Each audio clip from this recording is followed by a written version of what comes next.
지금 이곳에 저희와 함께 계시는 주님, 저희가 주님 말씀을 이제 듣고자 합니다. 이 시간 주의 말씀으로 말미암아 저희가 눈이 밝아지고 또 우리의 손발에 힘이 생기게 주옵소서. 우리 주 예수님의 이름으로 기도드립니다. 아멘. 이 땅에 사는 사람은 누구나 기쁨이나 행복을 원할 겁니다. 그걸 원하지 않는 사람 아무도 없죠.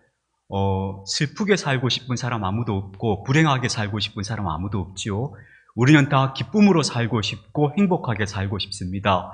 그런데 그러기 위해서 우리가 선택하는 선택을 보면 많은 사람들이 기쁨이나 행복을 선택하는 게 아니고 슬픔이나 불행하는 길을 스스로 선택해 가는 걸 정말 많이 보게 됩니다. 정작 기쁨과 행복으로 가는 길은 다른 길인데 엉뚱한 걸 선택하고서는 그렇게 마음을 먹고 그 길로 걸어가고 있으면서 내가 기쁨으로 살고 행복하고 싶다고 부질없는 소망을 가지고 있는 거예요. 그 대표적인 게 어떤 건지 아십니까, 여러분? 예컨대 이런 겁니다. 내 인생에 문제가 너무 많아. 지금 내가 고민하고 있는 이 문제가 없어진다면, 이 문제가 해결된다면 참 좋겠다. 예컨대 그 문제는 경제 문제일 수도 있고 내 몸의 어떤 병약함의 문제일 수도 있고 자녀들을 위한 걱정일 수도 있습니다. 다양한 문제가 내 인생에 많아서 이 문제들이 해결되어지면 내가 좀 행복할 텐데, 내가 좀 숨을 쉴 텐데, 이렇게 생각하는 분들이 있다면 그분은 행복이나 기쁨으로 가는 선택을 하고 있지 않은 겁니다. 반대로 가는 길을 선택하고 있는 거예요. 그럼 기쁨이나 행복으로 가는 선택은 어떤 건지 아세요? 스스로에게 이렇게 묻는 겁니다. 내가 문제를 가지고 있음에도 불구하고 내가 오늘 기뻐하지 못할 이유가 뭐냐? 그걸 자기에게 묻는 거예요. 오늘 내가 당장 행복해지지 못할 이유가 뭐야? 라고 묻는 거예요. 내가 비록 문제를 가지고 있음에도 불구하고 내 고민거리와 걱정거리가 있음에도 불구하고 그럼에도 불구하고 오늘을 내가 기쁘게 살아가지 못할 이유가 뭡니까? 이렇게 물어야 돼요. 그럼에도 불구하고 나는 오늘 기쁨의 삶을 선택할 거야. 그럼에도 불구하고 나는 행복할 거야.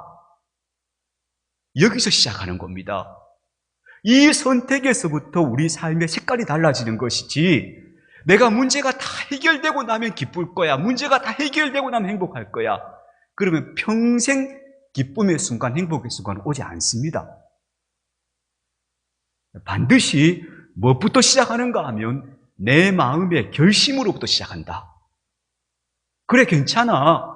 문제가 많아도 나는 그 속에서도 찬송하며 기쁘게 살아볼 거야 라고 하는 결심이 우리로 하여금 그것들을 뛰어넘어서 기쁨과 행복으로 가게 하는 겁니다.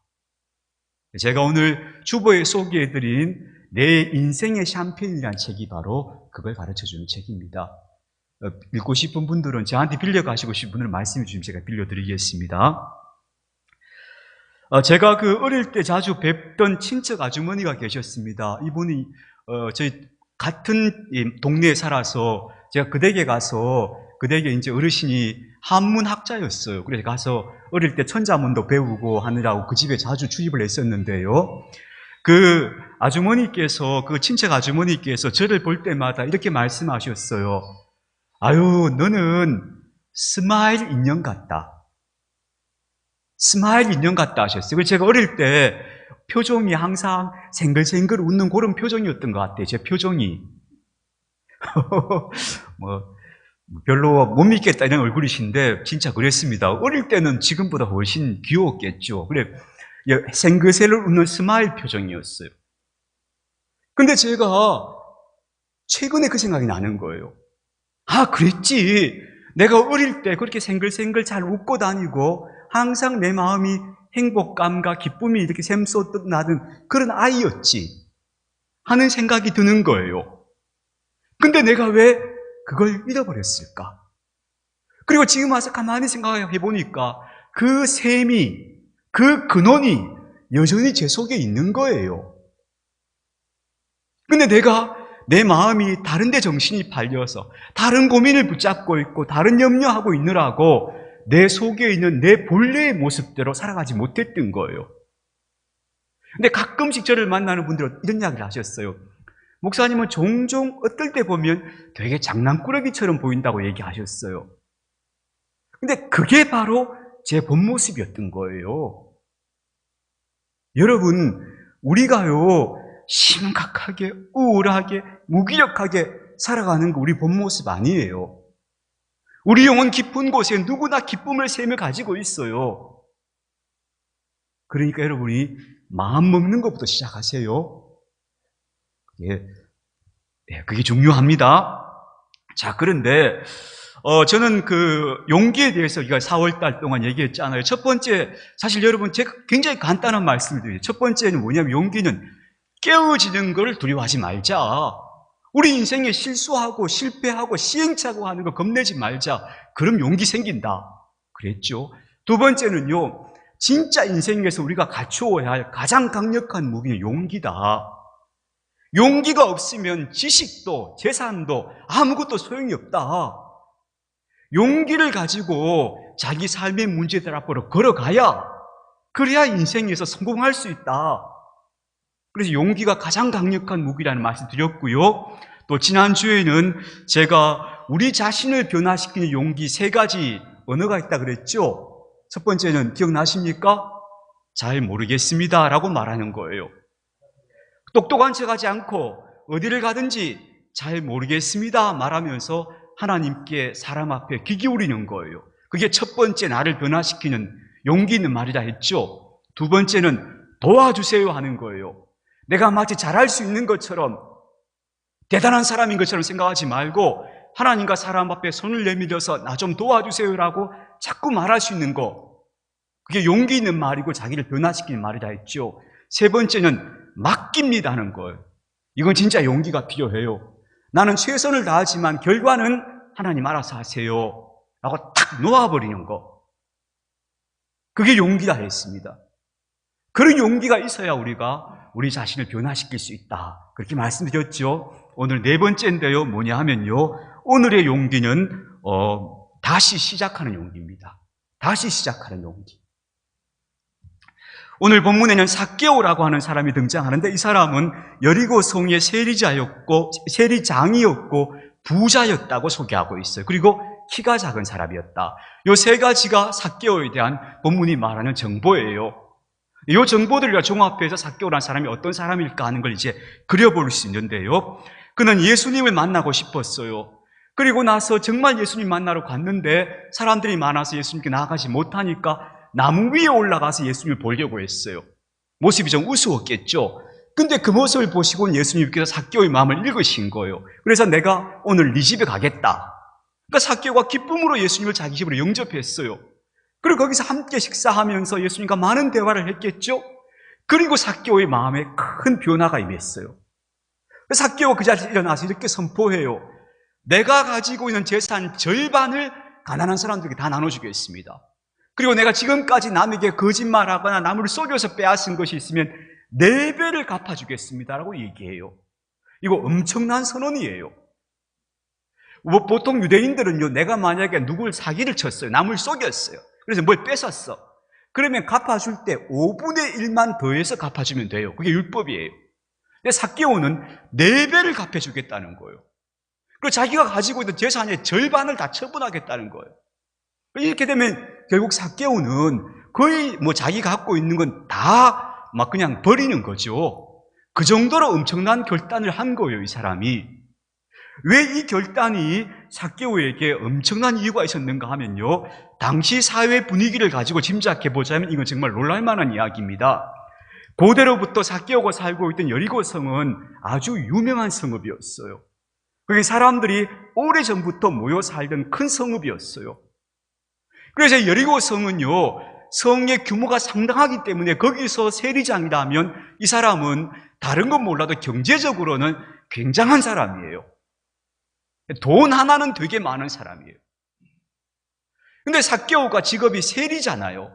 세리들의 우두머리예요. 세리란 직업은 여러분 많이 들으셨지만 유대인들은 세리들을 경멸했어요.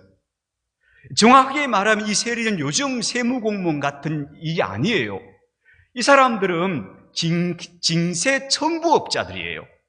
로마 사람들이 지역을 배당을 해서 각 지역에다가 세금 얼마씩 걷어와 하고 말하자면 그 세금 거둘 수 있는 권한을 파는 거예요. 그럼 삭개오는 여리고 성에서 세금을 거둘 수 있는 권한을 자기가 로마인들에게 사는 거예요. 막대한 돈을 주고 샀겠죠. 그러면 그 세금을 어떻게 거두는가 하면 자기가 로마인들에게 준 돈보다 훨씬 더 많이 걷어내는 거예요. 그리고 나머지는 자기가 갖는 거예요. 그러니까 이 사람들은 당시에 허가받은 강도들이었어요. 그러니까 로마 당국이 묵인하는 거예요. 그 사람은 그렇게 하는 거를. 로마인들은 그런 청부업자들을 통해 세금을 걷어가니까 굳이 자기들이 애쓸 필요 없고 또 그 사람들이 뭐 자기 동족들한테 얼마를 뺏어 먹든지 간에 신경 안 쓰는 거예요. 그러니까 이 세리라는 직업은 철저하게 돈을 보고 선택하는 직업이에요. 그러니까 유대인들은 세리를 인간 취급을 안 했어요. 친구로 사귀지도 않았을 뿐더러 이 세리가 바치는 돈은 성전의 헌금도 안 받아들였어요. 그리고 성전에 들어오지도 못했고요. 그러니까 세리는 그 사회에서 가장 멸시받는 사람이에요. 대신에 돈은 제일 많은 사람이에요. 근데 그 중에 세리장이니까 삭개오는 바로 그런 사람이었던 거예요. 한평생 그는 돈이 제일 중요해. 나는 무조건 수단 방법을 가리지 않고 난 돈 모아서 부자 될 거야. 그게 그 사람의 인생관이었던 사람이에요. 그러니까 그가 말한 대로 남의 것 속이고 토색질한 게 아마 어마어마했을 거예요. 그렇게 살아왔던 이 삭개오가 지금 예수님 앞에서 뭐라고 말하는가 하면 완전히 내가 다른 사람이 되겠다고 말하는 거예요. 아마도 세리장이었던 삭개오가 지금 이때까지 살아왔던 삶이 그가 살아온 삶의 한 3분의 2쯤은 살아왔을 거예요. 고대 사람들은 지금보다 수명이 훨씬 짧았다 하잖아요. 옛날에는 60을 넘어 사는 사람들이 흔치 않았거든요. 삭개오가 이 나이까지 세리장에 이를 때까지 아마 그의 인생은 거의 3분의 2쯤 이렇게 살아왔을 거예요.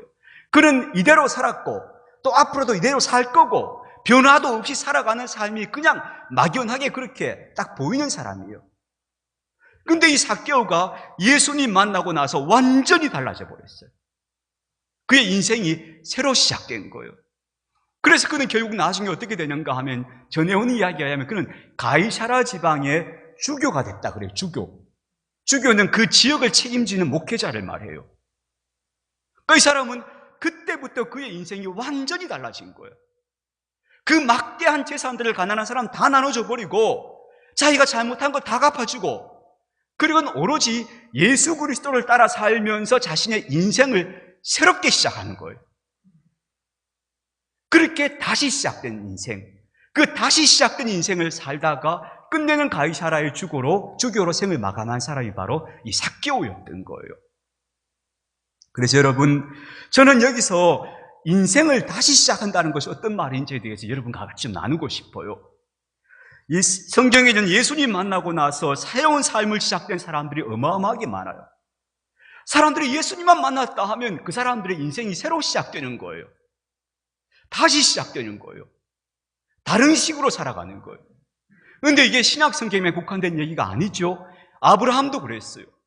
그때까지 그가 의지해왔던 부모, 형제, 친척의 집을 다 버리고 그냥 하나님께서 시키시는 땅으로 걸어가는 새로운 인생이 시작된 거예요. 다시 시작된 거예요. 그때 두렵지 않았을까요? 걱정스럽지 않았을까요? 근데 그 인생을 다시 시작하는 용기를 낸 사람들이 바로 신앙의 사람들이었던 거예요. 근데 우리는 다행스럽게도 여기에 다 와 있습니다.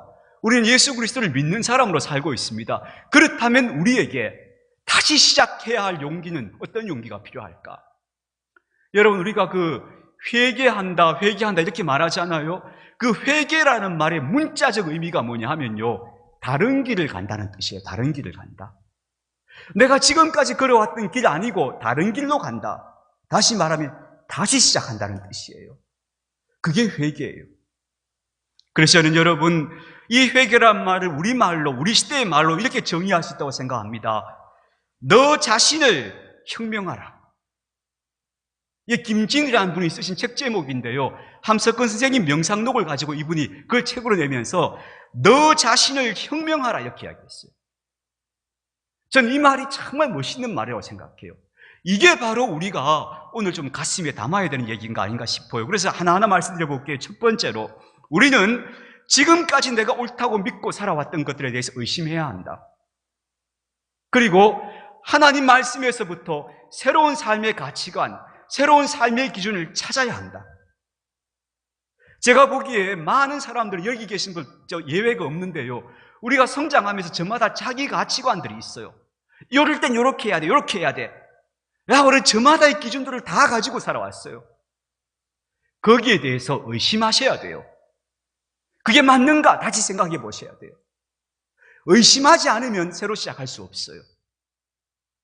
나는 지금 이게 옳다고 믿고 왔고, 나도 모르게 내 속에 깊이 물들어온 사고방식, 생활방식, 라이프 스타일이 있는 거예요. 그걸 의심해야 우리가 새로운 삶으로 시작해 나갈 수 있어요. 진짜 돈 많아야 인생이 행복해지는 걸까? 나는 매일 돈 걱정만 하고 사는데 인생 이렇게 살아야 되는 건가? 다시 물으셔야 해요. 의심하셔야 돼요. 여러분, 사람은요, 신념을 갖는 게 중요한 게 아니에요. 의심하는 게 중요한 거예요. 어떤 사람은 확신을 갖는 믿음이 중요하다고 생각하지만 저는 그거 잘못하면 큰일 난다고 생각해요. 믿음이 제일 중요한 건 의심이에요. 의심. 뭘 의심하는가 하면요, 우리가 정말 이렇게 살아가는 게 맞는가? 진짜 하나님께서 우리에게 명하신 게 뭔가? 이걸 생각해보고 또 생각해보면서 의심할 줄 알아야 그 사람의 신앙이 제대로 서가는 거예요. 어느 목사님들이 막 원리처럼 가르쳐주는 걸 붙잡고 공식처럼 외워가지고 거기서 조금만 벗어나면 큰일 날 것까지 생각하고 있다면 그 신앙생활 아니에요. 신앙은 의심하고 또 생각해보고 그러면서 하나님이 정말 원하시는 삶, 진짜 값진 삶이 뭘까 하는 걸 자꾸 생각하면서 찾아가는 거예요. 그래서 확신은 위험해요. 확신이 아니고 의심이 필요해요.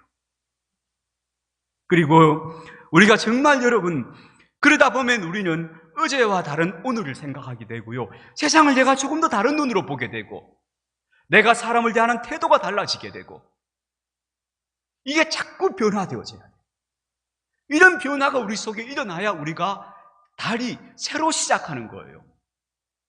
이런 새로 시작되는 삶이 거듭될 때 그 사람이 성장하는 거예요. 저는 이것이 바로 신앙의 길이라고 믿습니다. 여러분, 부탁드릴 건데 절대 굳어지지 마시기 바랍니다. 사람이 신앙이 굳어지거나 생각이 굳어지면 두 가지 방향으로 나와요. 첫 번째가 무기력해져요. 굳어진 사람은 무기력해져요. 왜냐하면 굳어졌기 때문에 그 사람은 뭔가 세상에 아무것도 달라질 게 없어 보여. 무기력해져요. 두 번째는 굳어진 사람은 거칠어져요. 내가 옳다고 믿는 걸 남한테 자꾸 강요하고 큰 소리를 내기 때문에 사람이 생각이 굳어지면 그 사람은 무기력해지거나 거칠어지게 돼요. 그러면 그 인생은 성장이 멈춘 인생이고 고목처럼 굳어져 가는 거예요. 아니에요. 우리 인생은 자꾸 새로운 생각을 하고 물어보고 의심하고 성경을 통해 찾고 그러면서 유연해져야 돼요. 그래서 저는 저와 여러분이 이렇게 유연한 사람들로 자꾸 자신을 의심하면서 내가 옳다고 믿어왔던 것들을 내려놓고 주님 다시 한번 말씀해 주십시오. 주님께서 진짜 원하신 게 뭡니까? 내 신념이 아니라 주님의 음성에 귀를 기울이는 사람들로 자꾸 걸어가야 한다고 생각하는 겁니다.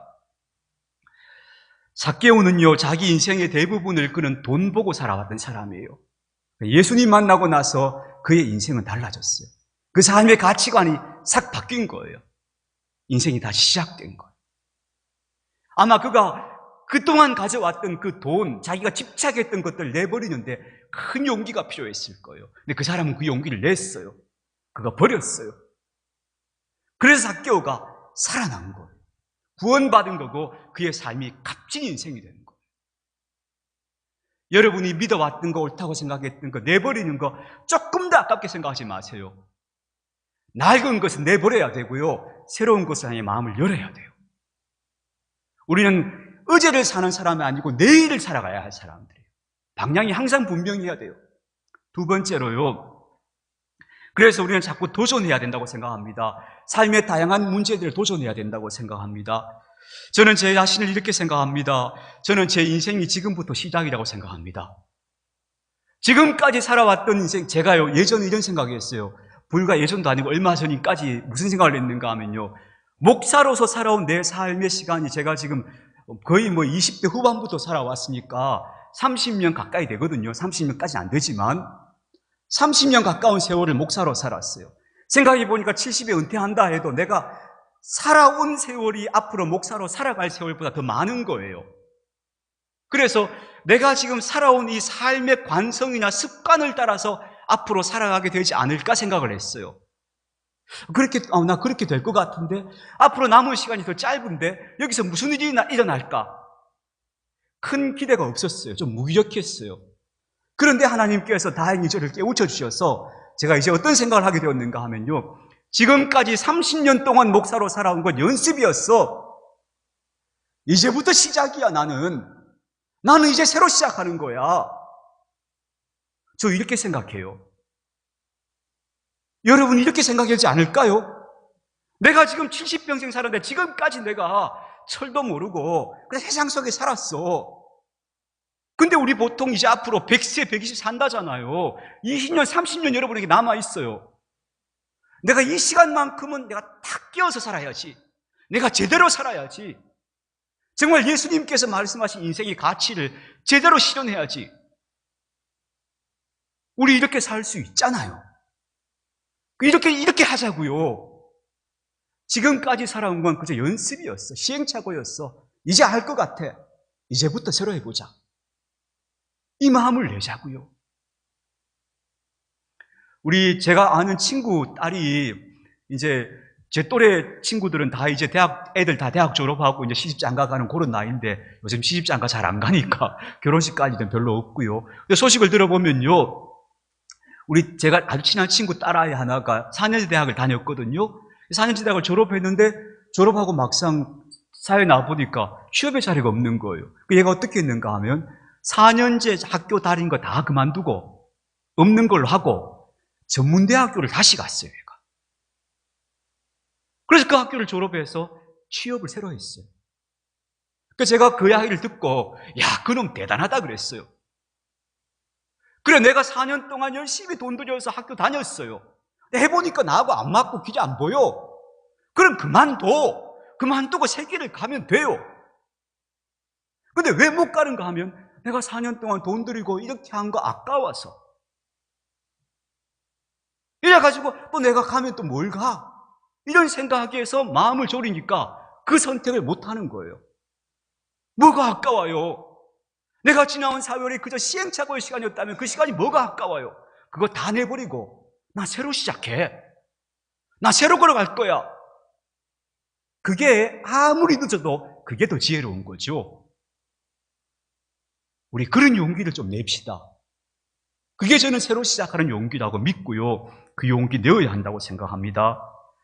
여러분, 그래서 저는 요즘 제 자신이 좀 열심히 살고 있다고 생각하거든요. 어떤 후배가 저한테 선배님 목회하시는데 힘든데 위로한다고 무슨 밥을 이렇게 음식을 해준대요. 그래서 제가 저희 집사람이 그런 얘기 하길래 제가 웃으면서 이렇게 얘기했어요.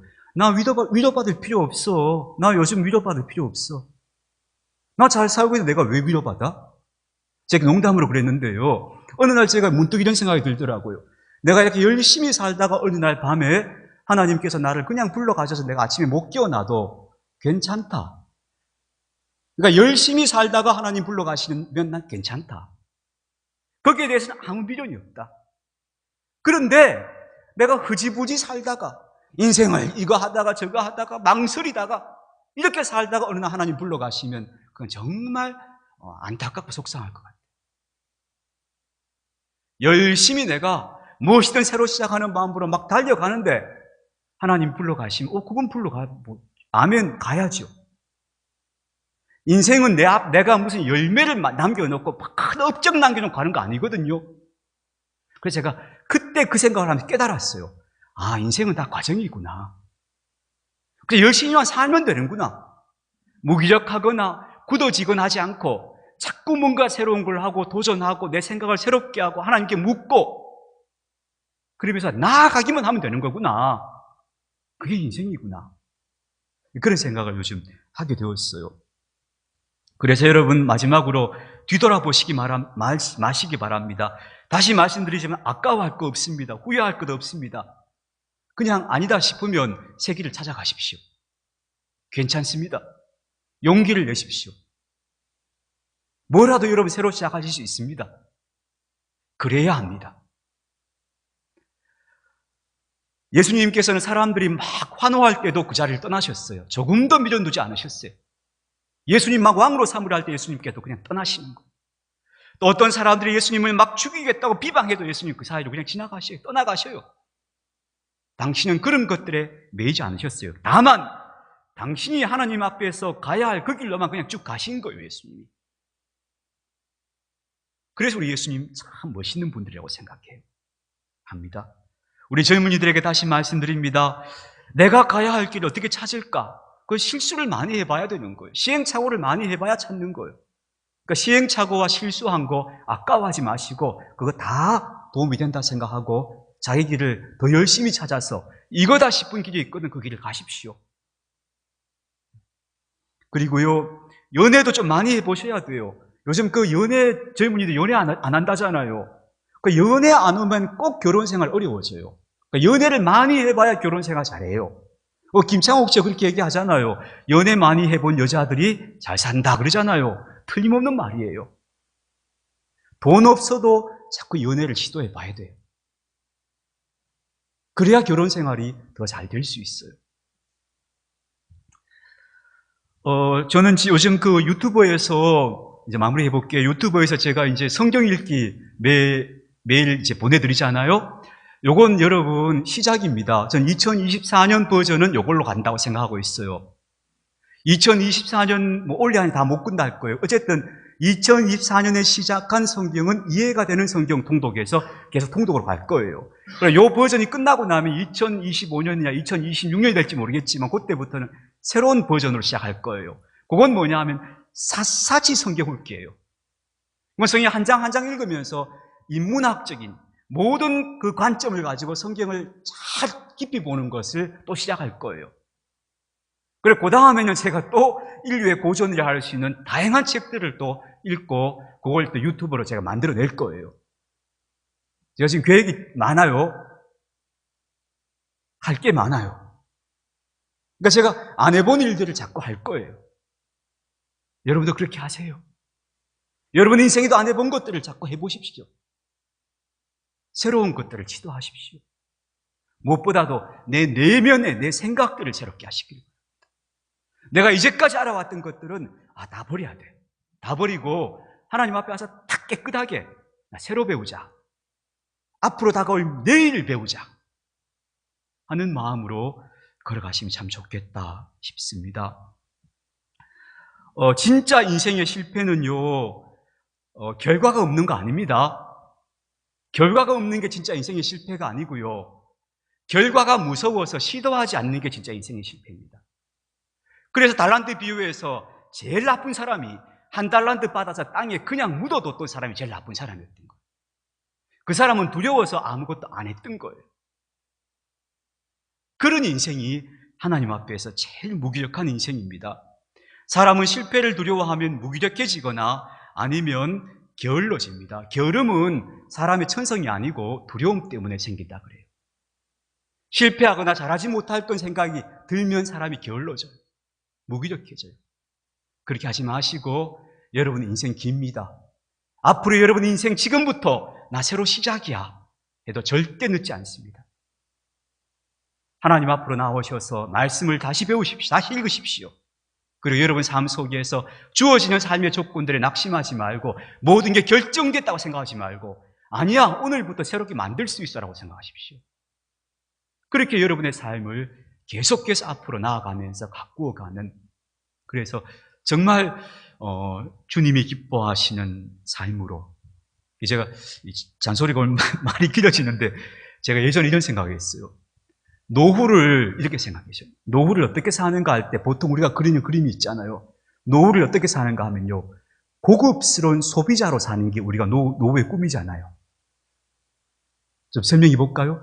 해외여행도 좀 다니고, 저 근교에 좋은 집도 짓고, 맛있는 것도 먹고, 고급스러운 소비 생활을 하는 것이 노후를 잘 보내는 거라고 보통 생각해 왔잖아요, 우리가. 안 그랬나요? 근데 그 생각 버리세요, 여러분. 고급스러운 소비 생활이 노후를 잘 보내는 게 아니고요, 생산적인 삶을 끝까지 살아가는 게 노후를 잘 보내는 거예요. 어떻게든 내가 생산적인 인생을 끝까지 살겠다. 이 세상의 씨앗을 하나라도 더 뿌리고 가겠다. 그 마음을 먹으면 저는 우리의 노후가 훨씬 건강하고 복될 거라고 믿습니다. 우리 이런 마음으로 살아가는 저와 여러분들이 되었으면 좋겠습니다. 아버지 하나님 감사합니다. 저희가 용기에 대한 말씀 나누었습니다. 이 부족한 종이 좀 두서없이 전했습니다만 당신 백성들의 가슴 속에 정말 용기가 새겨지게 해주십시오. 삶의 여러 가지 어려움들, 또 힘들게 하는 것들 앞에서 웅크려지고 두려워지고 작아지고 뒤로 물러가는 인생 되지 말게 하시고, 그래, 나는 그래도 앞으로 나갈 거야. 이런 것들 뚫고 나갈 거야. 나는 새로 시작할 거야. 괜찮아. 나는 기쁨을 선택하고 하나님 말씀 선택하고 그렇게 앞으로 나아가면서 끝까지 생산적인 인생으로 살 거야. 그런 의지와 결단을 주셔서 삶에서 정말 힘 있는 삶, 머물러서 있어서 실패하는 인생이 아니라 시도함으로써 성공하는 인생, 달려가다가 끝나는 인생, 그런 인생 살게 하여 주시옵소서. 감사드리며 우리 주 예수님의 이름으로 기도드립니다. 아멘.